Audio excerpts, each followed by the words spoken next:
We're talking about Paul's words in Philippians chapter 3 and verse 13, where he says, "Brethren, I count not myself to have apprehended, but this one thing I do, forgetting those things which are behind and reaching forth unto those things which are before." Most people, when they read that verse, think that Paul's talking about forgetting all the bad things. And indeed you should, because you're a new creature in Christ Jesus.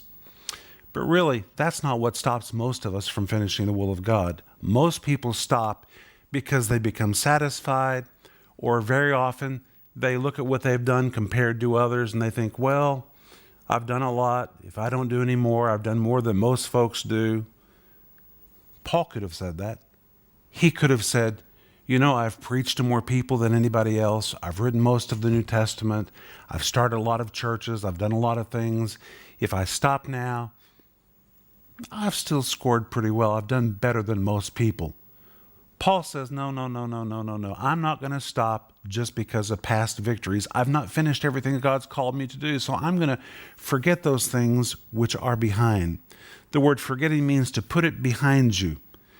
To put it behind you, to not stop at a low-level victory, but rather I'm going to put it behind me, and I'm going to reach forth to the things which are before. What about the things in front of you? The things you know God has told you to do that you've not done yet. You can do it.